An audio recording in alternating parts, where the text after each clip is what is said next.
Hi guys, welcome back to Mini Kitchen. இன்னைக்கு பார்க்க போற ரெசிபி என்னன்னு பாத்தீங்கன்னா ஜாக் ஃப்ரூட்ல எப்படி பாயாசம் செய்யறதுன்னு பாத்துறலாம். இது வந்து ரொம்பவே சூப்பரா இருக்கு. கண்டிப்பா நீங்களும் ஒரு வாட்டி வீட்ல ட்ரை பண்ணி பாருங்க. யாருக்கெல்லாம் வந்து ஜாக் ஃப்ரூட் பிடிக்குமோ பாயாசமும் கண்டிப்பா பிடிக்கும். மிஸ் பண்ணிடாம செஞ்சு சாப்பிட்டு பார்த்துட்டு எப்படி வந்திருக்குன்னு கமெண்ட் பாக்ஸ்ல கமெண்ட் பண்ணுங்க. இந்த ரெசிபி உங்களுக்கு பிடிச்சதுன்னா ஒரு லைக், ஷேர், என்னோட சேனலை வந்து சப்ஸ்கிரைப் பண்ணிக்கோங்க. வாங்க வீடியோக்குள்ள போலாம். ஃபஸ்ட்டு ஒரு கடாயில் நம்ம வந்து ஜவ்வரிசி வறுக்க போகிறோம். நான் வந்து இன்றைக்கி குட்டி ஜவ்வரிசி தான் எடுத்திருக்கேன். இது வந்து வறுக்கும் போது கொஞ்சம் வந்து சைஸ் டபுள் ஆகி வரும். அதே மாதிரி இந்த கப் மெஷர்மெண்ட்டில் வந்து 3/4 கப் எடுத்திருக்கேன்.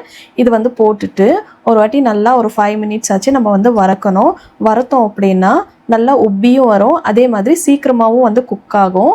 அதனால தான் நான் வந்து குட்டி ஜவ்வரிசி எடுத்திருக்கேன். ஒரு 5 மினிட்ஸ் வந்து நல்லா வறுத்துக்கலாம். இப்போது நல்லா வறுத்து முடிச்சிட்டோம். நம்ம எடுத்து ஒரு பிளேட்டில் வச்சிடலாம். பாருங்கள், இந்த மாதிரி தான் இருக்கும்.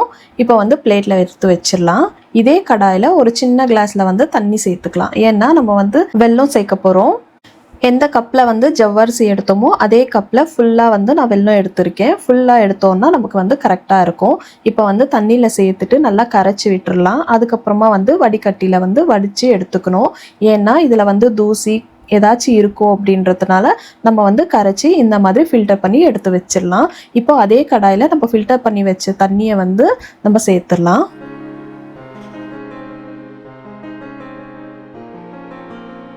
வெல்லம் தண்ணி எல்லாமே சேர்த்து முடிச்சிட்ட பிறகு நம்ம வந்து ஜாக் ஃப்ரூட் சேர்க்கணும். அதுக்கு முன்னாடி குட்டி குட்டி பீஸாக வந்து இந்த மாதிரி நான் கட் பண்ணி வச்சுருக்கேன். உங்களுக்கு எந்த சைஸ் வேணுமோ அந்த சைஸாக பார்த்து நீங்கள் கட் பண்ணிக்கோங்க.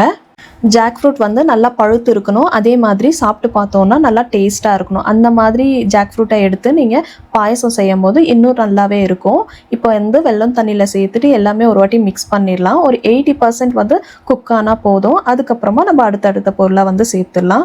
பாருங்கள், இப்போ வந்து ஒரு 80% வந்து நல்லாவே குக்காக இருக்குது. அதுக்கப்புறம் நம்ம வறுத்து வச்ச ஜவ்வரிசியை வந்து இதில் சேர்த்துடலாம். சேர்த்துட்டு எல்லாமே ஒரு வாட்டி நல்லா மிக்ஸ் பண்ணி விட்டுடலாம்.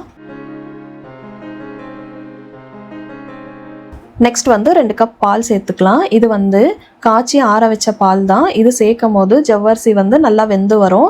அதே மாதிரி பாலுக்கு பதிலாக நீங்கள் வந்து ஜவ்வரிசியை தண்ணிலையும் வேக வச்சுட்டு லாஸ்ட்டாக நீங்கள் வந்து பால் சேர்த்திங்கனாலும் ஓகே தான். நான் வந்து ஃபஸ்ட்டே பால் சேர்த்துட்டு அதுலேயே குக் பண்ணும் போதும் இன்னும் நல்லா டேஸ்ட்டாக இருக்கும். அதனால் 2 கப் வந்து பால் சேர்த்துருக்கேன். இந்த அளவுக்கு நல்லா திக்கான கன்சிஸ்டன்சியாக வந்திருக்கு. பட் ஆனால் ஜவ்வரிசி இன்னும் வேகலை. பாருங்கள், அந்த ஒயிட்டாக இருக்குல்ல, இது எல்லாமே வந்து ஜவ்வரிசி தான். இன்னும் ஒரு 5 to 10 மினிட்ஸ் ஆச்சு நம்ம வேக வைக்கணும்.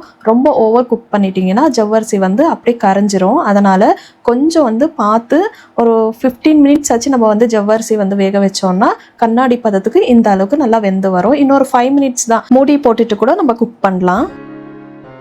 இப்போது ஓப்பன் பண்ணி பார்த்துடலாம். நம்ம வந்து டோட்டலாக 15 மினிட்ஸ் தான் வந்து நம்ம வேக வச்சோம். இது லாஸ்ட் 5 மினிட்ஸில் மூடி போட்டு நான் வேக வச்சுருக்கேன். கண்டிப்பாக இதுக்கு மேலே வந்து வேக வச்சோம் அப்படின்னா கரைஞ்சி போயிடும்.